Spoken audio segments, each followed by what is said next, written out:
Welcome to the Michigan Department of Education's Teaching Comprehensive History webinar series. My name is Denisha Ross-Smith, and I am the Literacy Unit Education Consultant Manager with the Michigan Department of Education. The MDE encourages teachers to lean into teaching the rich and diverse history of our country and world.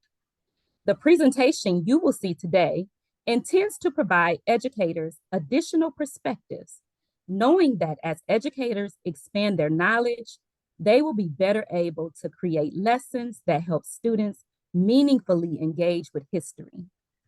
We are proud to work with institutions of higher education, cultural centers, and the Confederation of Michigan Tribal Education Departments. They bring their research and expertise directly to Michigan educators. Today, we are fortunate to welcome Dr. Linda Doornbos and Dr. Michelle Phillips. Today's guest experts will explore resources and pedagogy for building disciplinary literacy skills to expand the narrative to include voices and topics that have been marginalized. Grounded in the research of how people learn and how to prepare students for the responsibilities of active participants in democracy, the C3 framework and the embedded inquiry arc will provide the means for reframing social studies to address historical thinking in elementary social studies. It is my pleasure to introduce today's expert presenters, Dr. Linda Doornbos and Dr. Michelle Phillips. Dr. Doornbos is an assistant professor of elementary social studies at Oakland University in Rochester, Michigan.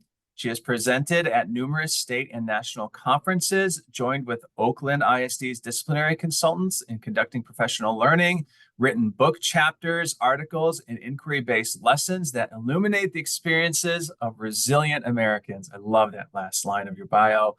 Dr. Phillips is a visiting special instructor at Oakland University. She is a dedicated educator and curriculum specialist with a passion for enhancing social studies education at all levels.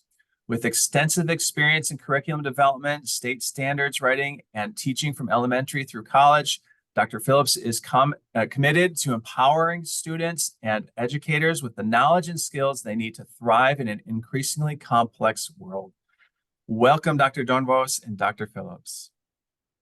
Thanks, Scott. We're going to get started right away, and I will start by sharing my screen. That was a lovely introduction, so thank you very much. And Michelle and I couldn't be more thrilled to spend the next hour with you, just making the content that has been on the comprehensive webinar series, which is amazing if you have not seen all of them yet, come to life through inquiry in meaningful and relevant ways. And so, as Scott said, this will be provided to you. All the links within the slideshow you can click on and have access to those. So we're excited to begin with you. We really have three goals that for the next 50 minutes or so to share with you. We want to start real broad, like why is the teaching and learning of social studies so important? What is disciplinary literacy? So we're narrowing that focus down. And then even more, we're going to show you an example of how to use children's literature to think historically and to broaden the narrative. So we're just reading the word, but we're also reading the world. So let's start. So why is disciplinary literacy so important? And when we think about, well, actually, I said that wrong. What is why are we? The purpose of social studies, the primary purpose of social studies is to help young people develop the ability to make informed and reasoned decisions for the public good as citizens of a culturally diverse, democratic society in an independent world. And so in social studies, we are shaping hearts and minds that care deeply for others and for the world. And so we're asking questions like, what does it mean to be human? How do we treat others that don't live like us, who don't look like us, love like us, worship like us? And then how do we care for this environment that we find ourselves in? And we're thinking about this, who are we the people? How is that defined? And it's so important because how we're defining who we the people is how it's going to determine what we think a more perfect union should be.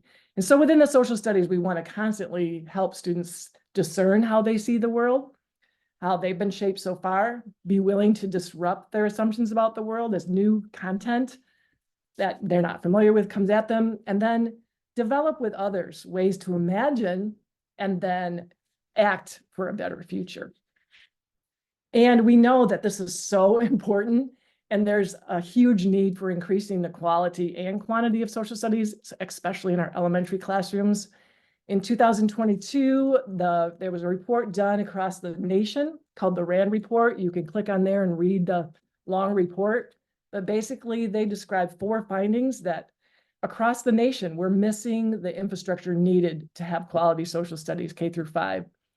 And that standards vary from state to state, some good and some not so good. There's just not much professional learning happening in social studies, and not a lot of principal feedback watching it being taught and providing help. And that there's no guidance regarding, but there's less guidance regarding curriculum materials, or we're finding that some people just don't have curriculum materials. And importantly for our state, over the last year, there's been a group of us that, and when I say us, a lot of stakeholders, many professors from different universities from around the state, ISD consultants, and instructional coaches, people from organizations that have worked on what's happening in Michigan with elementary social studies. And I just wanted to quick show you this infographic that wonderful Dave Johnson made. We're just mining all of the data. We had 1,000 teachers from all over the state respond to a survey.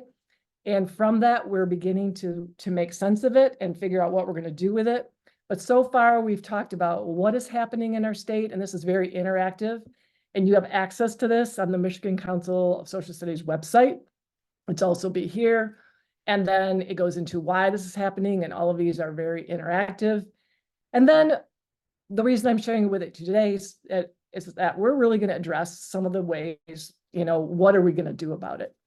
And so we want to work on that. And these are all drop-down menus that are fun to read. So make sure you take time to look at that infographic when you have a chance. But I wanted to make sure you knew it was out there. So we argue for good quality social studies using inquiry-based. And today we're going to be talking about specifically disciplinary literacy. So we really want to hold our country to those high ideals of how do we pursue life, liberty, and the pursuit of happiness, not just for me and mine, but for all people in all walks of life, so that their names are known, their stories are told, and their questions are honored. So what is disciplinary literacy? When we think about disciplinary literacy, there's a pyramid that we like to use when we're teaching it with our college students or doing this kind of work, to show how basic literacy, or how we would think of maybe literacy or skilled reading with, I'm thinking about the Scarborough's reading rope, would be maybe those first 2 layers where you have the basic literacy. I can read, I can decode, I know my high frequency words. And then can I start understanding it? Can I start reading with fluency? Those would be our more intermediate literacies connected to reading and writing, where disciplinary literacy differentiates itself from more traditional literacy. When we think about it, is it's focusing in not just on the skills of reading, but the skills unique to the subject area being studied, which today we're going to focus on historical thinking. And on the next slide, the content area literacy often is where we have these discussions about reading in social studies or reading in science. And content area literacy, again, focuses more on those traditional literacy skills of making inferences or summarizing or annotating, which those are essential skills to any discipline. But what do we do with the information once we know we understand it? And that's where disciplinary literacy is a little bit different, because it does use those specialized tools of a social scientist, in this case, a historian, to make sense of the text in a way that makes it usable and helps us understand the context within that particular document when it happened. So they're not in opposition, they work together. When we talk about content area literacy with our students, we use a lot of these Project Zero thinking routines to help them really make sense and analyze the text, circling viewpoints, identifying the most important thing, really focusing on those literacy skills. With disciplinary literacy, we start to use documents differently. We use maps and charts and graphs and photos, and we use analysis tools. The National Archives has a great one. Library of Congress has a great one, or they have multiple.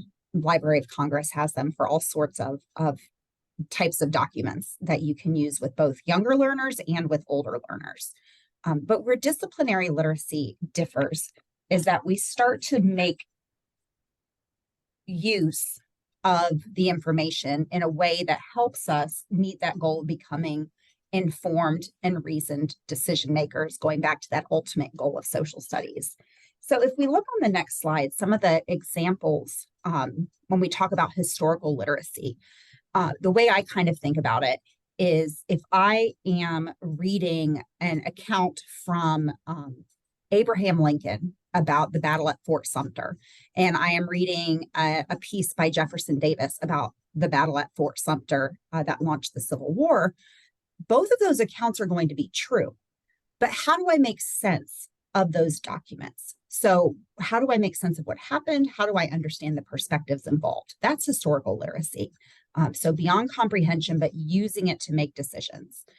Geographic literacy looks at how we think about the world spatially, how we develop those reasoning skills, how we think about how humans interact with the world and with one another. Economic literacy is not just memorizing economic data, but it's how do we use it to solve problems. I swore I would never be an economics teacher. So of course I did indeed teach economics just for the 1 year. And once I understood that economics was really about solving problems, it completely changed the way that I interacted with that subject. So that's a really powerful one with our high school students or elementary school students as well. And then with civic literacy, it's again, how do we work together? How do we have conversations about big topics? How do we think about perspectives other than our own so that we can, again, get to that point where we are the people. We are living together in a diverse democracy. So what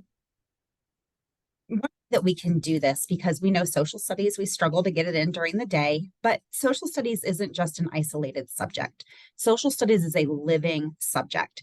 And so we can use these kind of same disciplinary literacy skills to help our students situate themselves and build our learning communities. This is actually an activity we do with our seniors, is we have them put themselves into the different disciplines of social studies to help them make sense of it.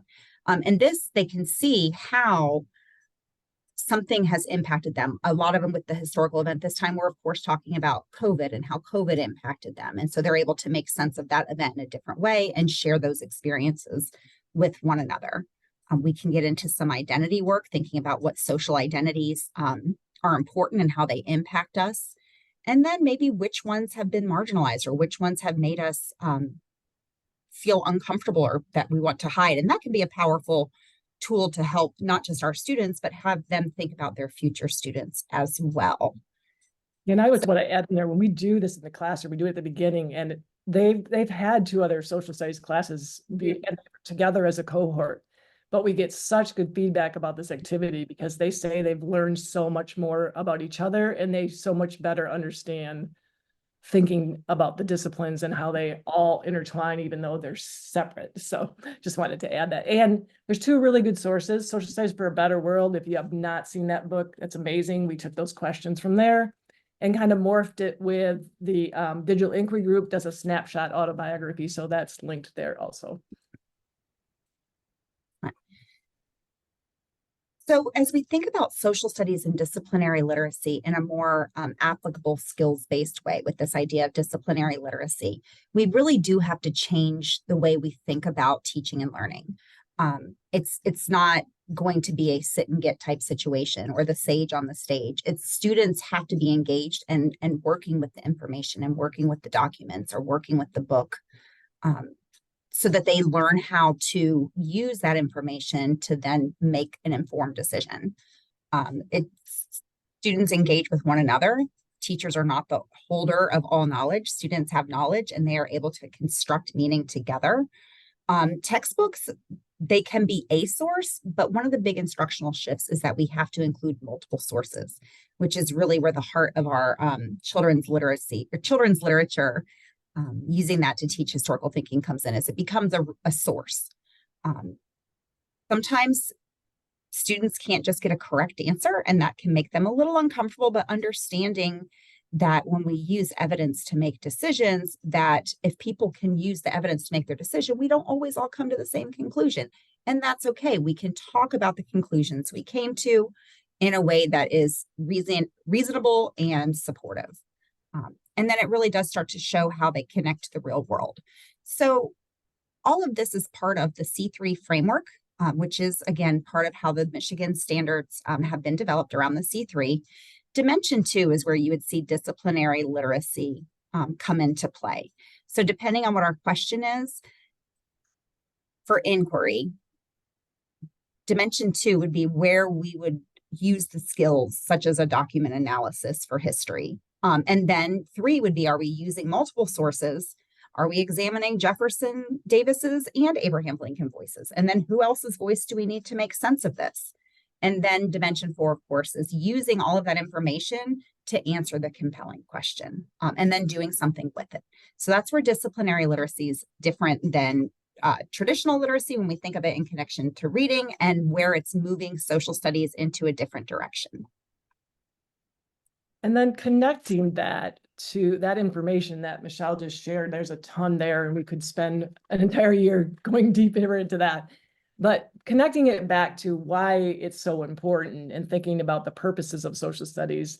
We love this infographic. We often use it with our students, which if you take time, you'll see that we, the people of the United States, that's a great way. It's a great way to set the stage for what you're going to do. But in our preamble, we're really reminded that we are the people and we're here to form a more perfect union. And as we think historically, we can start asking questions.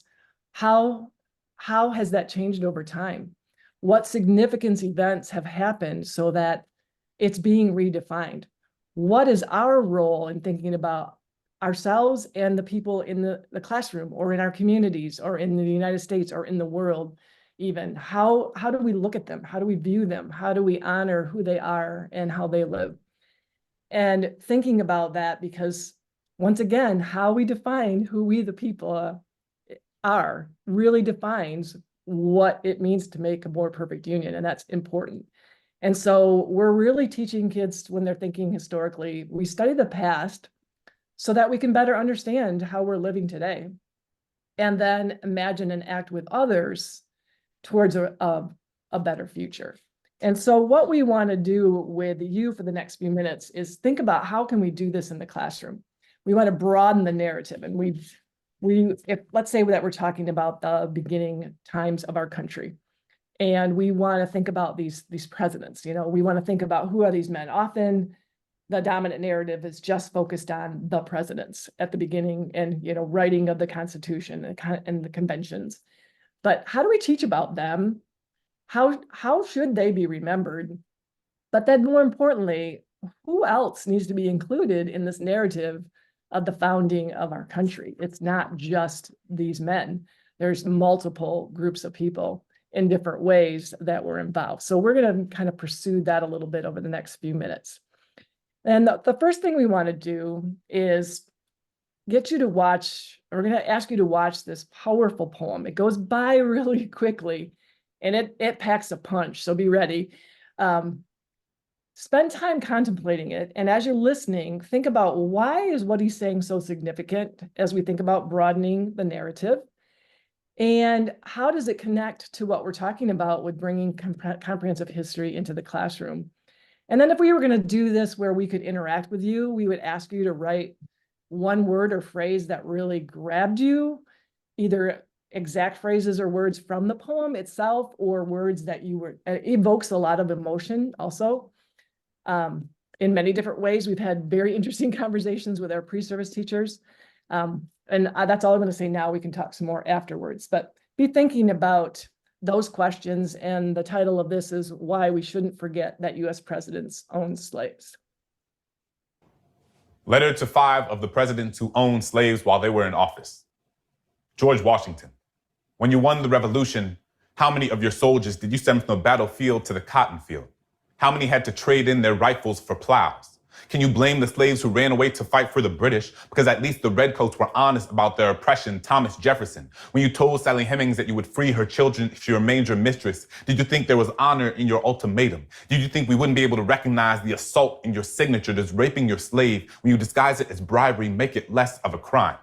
When you wrote the Declaration of Independence, did you ever intend for Black people to have freedom over their bodies? James Madison, when you wrote to Congress that Black people should count as 3/5 of a person, how long did you have to look at your slaves to figure out the math? Was it easy to chop them up? Did you think they'd be happy being more than just half human? James Monroe, when you proposed sending slaves back to Africa, did Black bodies feel like rented tools? When you branded them, did the scar on their chest include an expiration date? When you named the country Liberia, were you trying to be ironic? Does this really count as liberation? Andrew Jackson, was the Trail of Tears not enough for you? Was killing Cherokee, Choctaw, Creek, Seminoles not enough to quench your imperialism? How many brown bodies do you have to bulldoze before you can call it progress, Mr. Washington, Jefferson, Madison, Monroe, Jackson? When you put your hand on the Bible and swore to protect this country, let's be honest in who you were talking about. When the first Independence Day fireworks set the sky aflame, don't forget where we were watching from. So when you remember Jefferson's genius, don't forget the slaves who built the bookshelves in his library. When you remember Jackson's victories in war, don't forget what he was fighting to preserve. When you sing that this country was founded on freedom, don't forget the duet of shackles dragging against the ground my entire life. I have been taught how perfect this country was, but no one ever told me about the pages torn out of my textbooks, how Black and brown bodies have been bludgeoned for 3 centuries and find no place in the curriculum. Oppression doesn't disappear just because you decided not to teach us that chapter. If you only hear one side of the story, at some point you have to question who the writer is. And so that, like I said, that is a power. Every time I hear it, I still get the chills.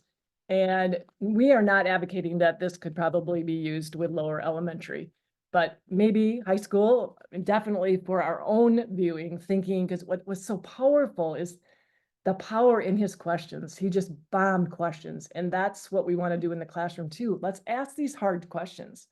And then also, I think what's interesting about this poem is that he talks really about some wonderful things that have happened in our country, but he also shares historically some things that aren't so great. So we have to include those good and those bad and those ugly things. And when we talk about history and talk about them, what happened? Why did they happen? Who did they happen to? Who did they harm? Who did they benefit? Just constantly, he just bombarded us with questions in a very powerful way. And so we do want to bring those stories into the classroom, all the stories. And we wanted to talk about the good and the bad, the ugly, by using historical thinking and the tools and concepts that historians use. Letter to 5 of. And so that's one source. You could bring in a poem, but there's also multiple ways that we can bring in sources. We've got graphs that we could look at and help students to make sense of the 1790 census, or infographics are such powerful ways. And so here we could examine that, and we could use one of those thinking routines so that students can record their findings. We can use direct language from the Declaration of Independence that said, you know, we have this wonderful value written on paper that we believe that everyone is created equal. And so how do we, as informed citizens, work towards that? And how can studying history help us do that? And then another one, talking about those who have been left out, those marginalized, the indigenous people that were excluded, and the Black African Americans who were considered less than a whole person. So we're constantly thinking about these questions that historians would ask, geographers would ask, but right now we're thinking about historians, and we're trying to answer some of these compelling and supporting questions within that C3 framework, so that we can take action. There's always that so that. What are we going to do about it? It's not one, we can know things, but if we don't act on our knowing, then we've missed the mark there. So then we're going to think, oh, this is you, Michelle, sorry. That's okay. So how are we going to use children's literature to teach historical thinking? This is something that we work with our pre-service teachers, and we joke that we've taken our show on the road now, because using children's literature is such a powerful way to bring in different voices, different stories into our conversations about social studies. We know that by adding those different voices, that it helps our students learn to think about the context. It helps them think about things like corroboration. Are there similarities in the stories? Are there differences? Why are the stories different? In what context was this happening? And so these kind of foundational pieces of historical thinking, where we have students understanding documents by sourcing, understanding the context, and then really digging into the document to make sense of it, is how we start these conversations with our students. And then after that, we go into, I have my slides out of order. Sorry, that was my fault. So why children's literature? Children's literature is accessible. It helps create these interdisciplinary opportunities. We know that sometimes, particularly in K-5, or at least in K-3 classrooms, it can be challenging to get social studies in during the day. Using children's literature helps us find ways to work it into ELA blocks, or even the beginning of the day, or after lunch, or anytime that you have your students with you and you are reading them books.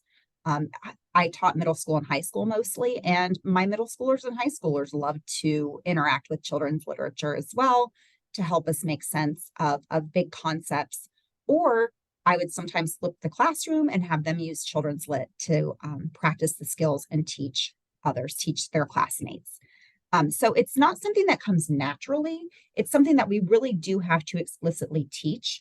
And we really do have to make sure we're using multiple perspectives, because we want to make sure we're never sharing one narrative.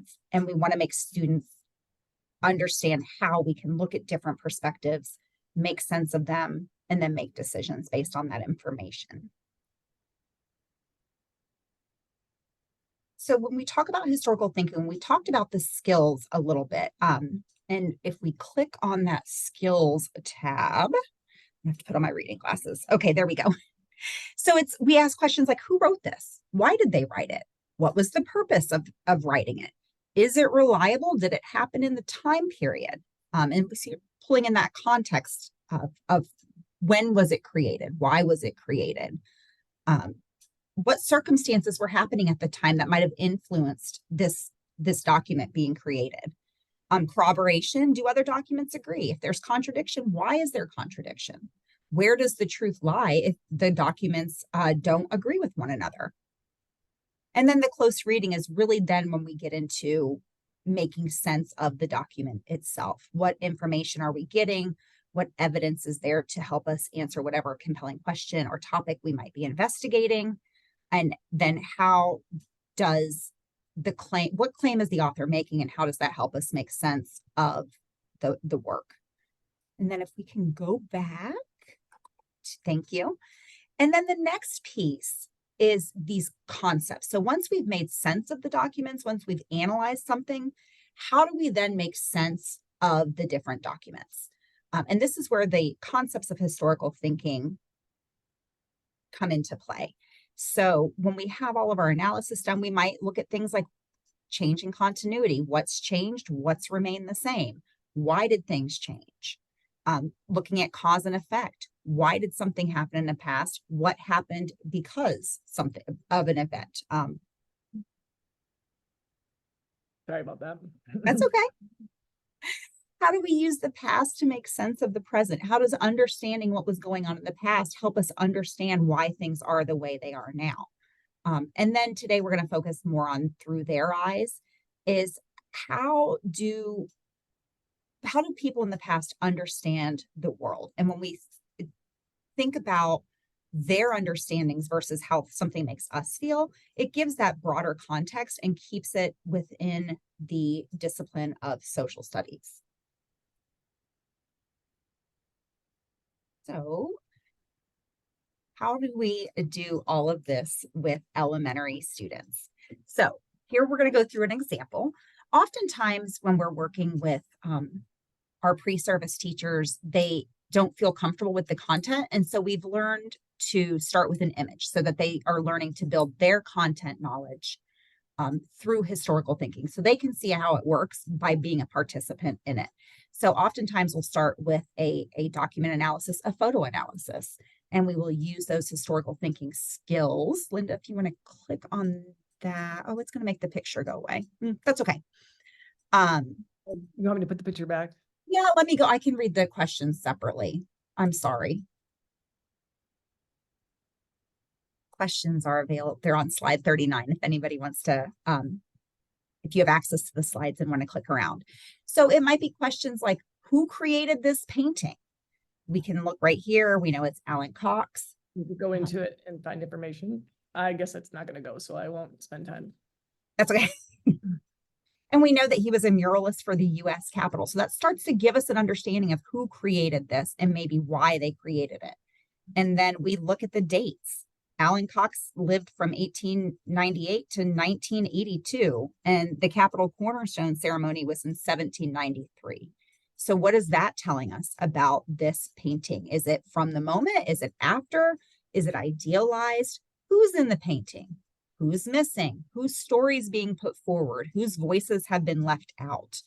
And so once we have students thinking about the context, the background knowledge, getting information about the era or the topic being studied, then we would take that and connect it to a book, a children's literature book, and go through some historical thinking concepts different from traditional literacy, focusing on disciplinary literacy to help students make sense of the content through the book. And so that's what we're going to do now. In thinking with this, we staged the question about the Founding Fathers broadening the narrative. We just looked at analyzing an image. And now we've chosen to use the book brick by brick. And we're going to lead you through an example of how to do this. Now, it's a little bit difficult in a webinar because it's very open-ended that when you're reading the book, you are working on that core practice, teacher practice of eliciting and interpreting student thinking. And so the questions asked would really depend on how the students are answering, but we're going to model the best that we can. And I think you'll still get a lot from this. And I also want to preface it with the fact that context really matters. You're not going to do this book in a void, right? But what age level is going to depend, and will really determine what kind of questions and who's in the room, who's not in the room, and also when you would do this. Depends on what kind of questions. So let's say you want to do this at the beginning of your inquiry unit, you could use it to stage the question. And we would suggest putting a wonder wall up that if questions come up and we could quickly jot them down. These are things we want to investigate as we go through and look at other sources. Or it could be done in the middle where you've given a lot of, they've already investigated many things. They have some content knowledge. You'll be able to ask different questions. So understand that the questions could differ depending on these different things. And because we're envisioning elementary students, we're only going to focus on one specific concept, and that's historical perspective, seeing through their eyes. So we really want to emphasize this disciplinary thinking of historically, what does it mean to get perspective through the eyes of others? And it's hard for students to step outside of themselves and we got to get rid of those, like, how would you feel if this were you? Because this is not you. We're going back into history. That story happened at a particular time in a particular place with particular people, and that's what we want to emphasize. So how we're going to model this is what we've done is we put it into Edpuzzle. And if you're not familiar with that, you can put a YouTube reading into Edpuzzle. You can make questions so that as the video is going, it will stop where you've put in the questions, and then students answer them, and it won't go on until they're answered. You can do multiple choice or open-ended. We've chosen open-ended. So before we start the book, what I want you to do is think about the first question that I'm going to be asking you to think about, and is describe what is actually happening and what the author tells us about the people involved. So that's what I want you to pay attention to with the first stopping point.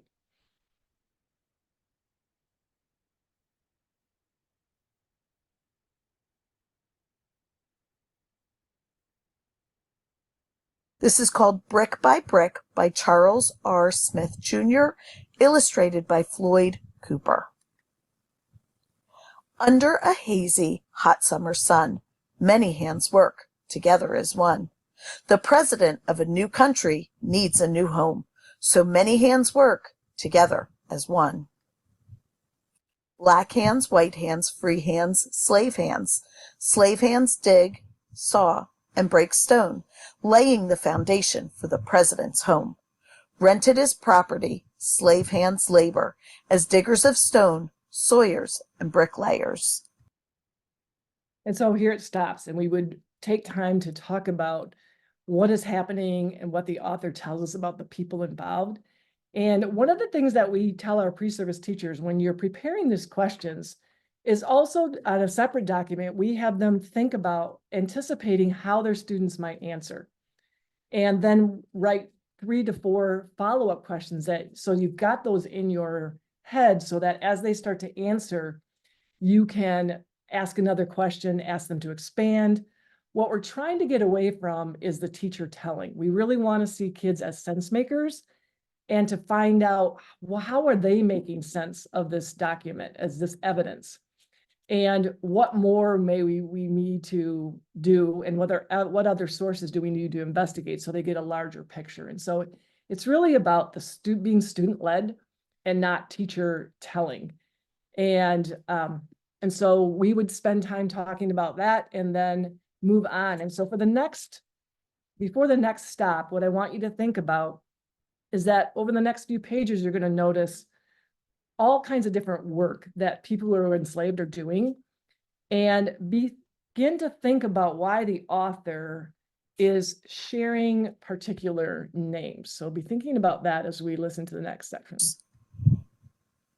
Diggers swing axes to break up stone, laying the foundation for the president's home. Jerry, Jess, Charles, Len, Dick, Bill, Harry, Jim. And so this is where we can stop and think, okay, we analyze that image, what's actually happening, and draw out from the students they're making the president's home. Well, who's making the president's home? What does that involve? And so we're setting the story historically and thinking historically about the people, the place, the happenings, the what and the why. And so we would draw that out in the conversation that students are having. And Michelle, if you think of anything else, feel free to jump in on, yeah. All right. Oh, I forgot to tell you what I want you to think about for the next one. You're going to hear a quote. It's slave hands swing axes 12 hours a day, but slave owners take slave hands pay. Slave hands bleed under a hot, hazy sun. Slave hands toil under each day is done. What toll does this work? So thinking about what toll does this work on workers' bodies? What language is the author using to portray this story? And keep thinking about these names that are being listed. Why do you think they're listed? What types of names are being used? How might even the names provide evidence of how the enslaved people are being treated? Now, I wouldn't throw that many questions out at an elementary student, but this is for you as the teacher, the adult. All right, so here we go. Slave hands swing axes 12 hours a day, but slave owners take slave hands pay. Slave hands sweat under a bright sun. Slave hands toil until each day is done. Chiseling, carving, and transporting stone. Slave hands ache, dark skin to white bone. Slave hands blister under a bright hazy sun. Slave hands toil until each day is done. Sawyers saw blades through logs of oak wood, 7 days a week where a forest once stood. Alec, Ben, William, Moses, Simon, Peter, Frank, Thomas. Up, down, push, pull, 2 men per pit saw, spray.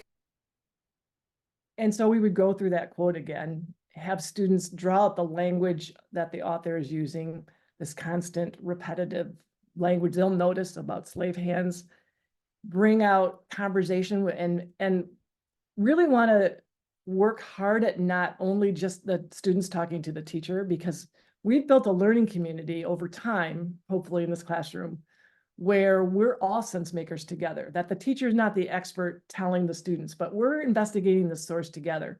So even maybe arranging the room so that the students are facing each other, not just facing you.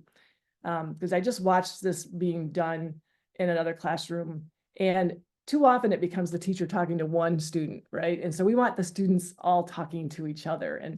And like Michelle said, this can get messy. And we're not necessarily at this point looking for correct answers, because what we're trying to do is help them see what they're doing to make sense of this, and what other work we might have to bring in, other sources, so that they get a clearer picture. And yes, if there's a blatant misunderstanding, we might want to clear that up, because this is really important in this kind of story, right? But I think you know what I'm referring to is that is letting the kids try to make sense, especially if this is at the beginning of a unit. What kind of content is going to be need to explore for it to make more sense. So for the next question, now that we've heard all these names, we're going to hear the author say, nameless, faceless daughters and sons build brick by brick until each day is done. So how does this getting us think differently about how enslaved people are being treated and doing this, and who's doing this work? And at this point, then no names are given. So what does this show us about decisions that are being made by the different people during this historical time period? Spraying sawdust until slave hands are raw. Slave hands saw 12 hours a day, but slave owners take slave hands pay. Slave hands bleed under a hot hazy sun. Slave hands toil until each day is done. Clay, sand, and water is mixed by young slave hands to create bricks. Nameless, faceless daughters and sons build brick by brick until each day is done. And so then we would take time to talk about that. Why are they nameless and faceless daughters and sons? And what does that mean about who's involved? And who's doing this work? And how are they being treated? And pull out and elicit and interpret their thinking there too. And then for the next few pages, explain how those who enslave people, these slave owners, are seeing the world. What's their perspective about who we the people is, right? And how is this impacting the decisions about how they're treating those that are building the president's house? Oyster shells mixed with rock, lime, and sand become mortar for bricks spread by slave hands. Will, Nace, Gerard, Manuel, Liverpool, Lester, Herbert, Samuel. Slave hands spread mortar 12 hours a day, but slave owners take slave hands pay. And there's the question that I asked you. We would stop once again, listening, probing, writing on our wonder wall of things that we want to explore more. What other content do we need to know to better understand this time period and what's happening?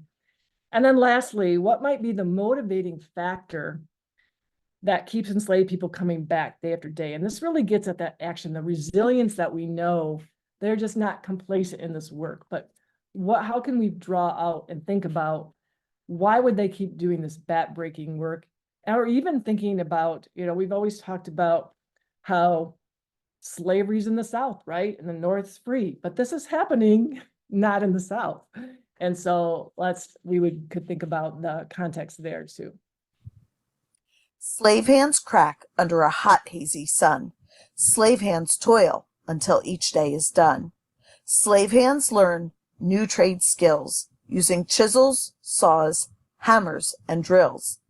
Slave hands earn 1 shilling per day, reaching slave hands closer to freedom with pay.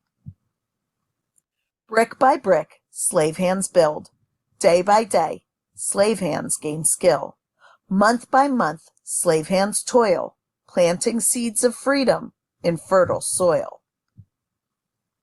Freedom has a price in a land of liberty, so slave hands toil to no longer be property. Brick by brick, where a forest once stood, grows the president's home, made of stone and oak wood. Slave hands build and slave hands save, shillings to be free and no longer a slave. Slave hands count shillings with worn fingertips and purchase freedom earned brick by brick. And this is where we would stop to talk about the resilience, this desire to hold our country to the freedom that it says that we believe should be true.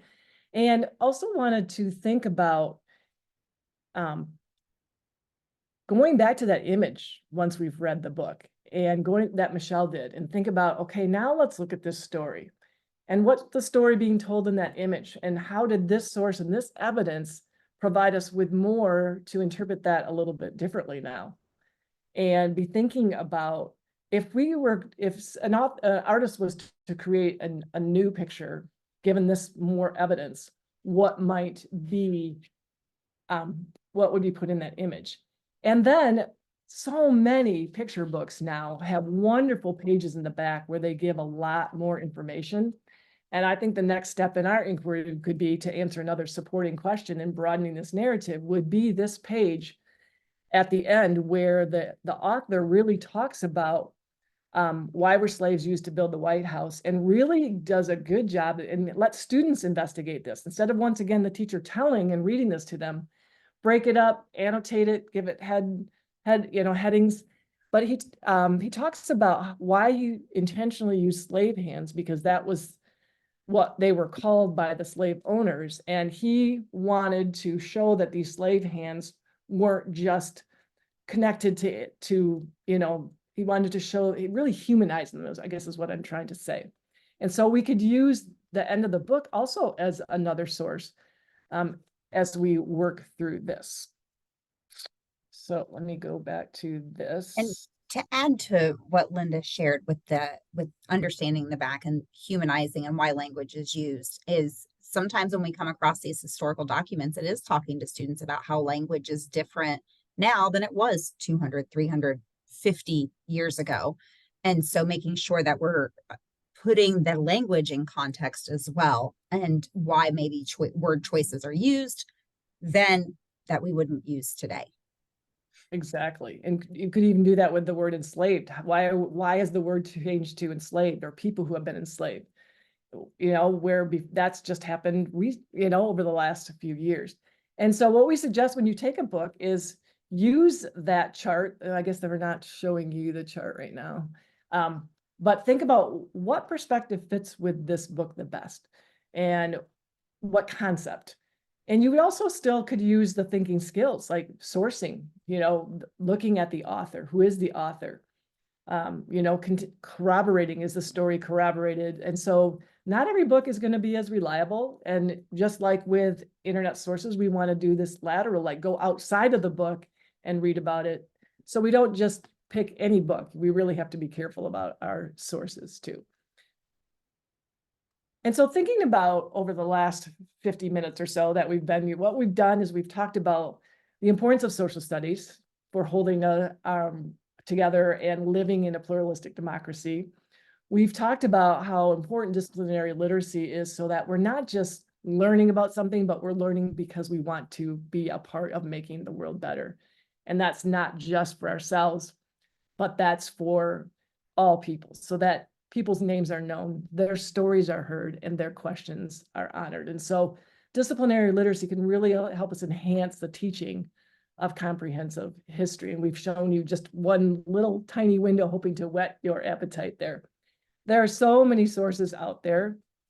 And so we've wanted to share a few with you, ones that we pulled out. And as Michelle said, these don't have to be just K2. These could even be used like All Are Welcome. That could be used at a college level. That could be used in high school. I mean, used in middle school. The water protectors and the powerful story of that. But these we chose because they fit with the standards, K through 2 specifically. If you click on each one of these books, they go right to the Amazon, where so that you can read the description of it. Not that I'm saying you have to buy them from Amazon. We don't always support that, but just some powerful books that we thought would go with the topics that elementary students dig into in these grade levels. And with grades 3 through 4, we knew the Michigan history, this beautiful source from Indigenous voices themselves. We got to use that. The Great Migration, Michigan history, January Sparrow, that's something that could be used with adults. It's a beautiful story that takes place right in Marshall, Michigan. And yeah, it's just powerful.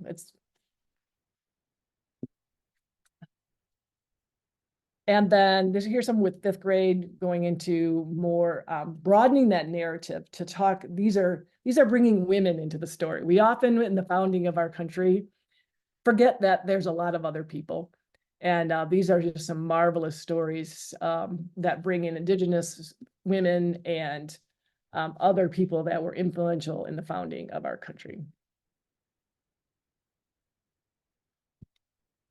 And these 3 books, these are a series written for young people. There's also adult versions. This is written, Takaki's written at about a 5th or 6th grade level. And it's just a beautiful telling of the United States history through 9 different perspectives, 9 marginalized groups, and really helps to see through a different mirror when you're talking about our history. And Indigenous people's history, love this one. This is more middle school, high school. It does a great job of telling U.S. history from using total Indigenous voices and really flips students' world when they read it and brings up all kinds of questions. And what we've linked here is this was actually an inquiry that I wrote during COVID of connecting the past to the present, understanding what was happening during COVID to the past, why we were where we were at. And so that's an inquiry there.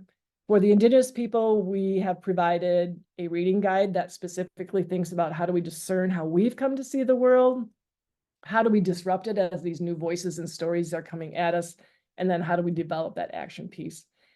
And this is one we've had huge success with our pre-service teachers about. We're not promoting this for young elementary, but there's a lot of good books that deal with the topic. But this is all individual stories. And what we love about it is that it's about through time periods of US history and even before.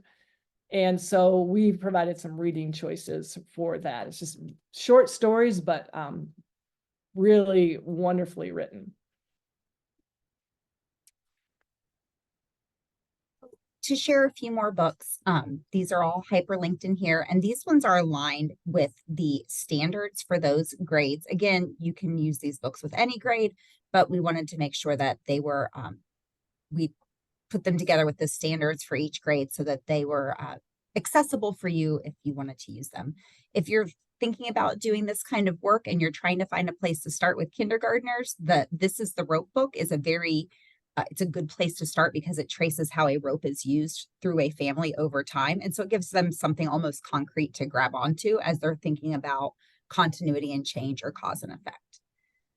And I think the next slide shows. Yeah, I'm just going to say something about the right-hand side too. Yeah, go ahead. Sorry. I've off the comprehensive history webinar, I took several of the groups that were portrayed and found curated list of children's literature that would go with those topics. So that's what's there.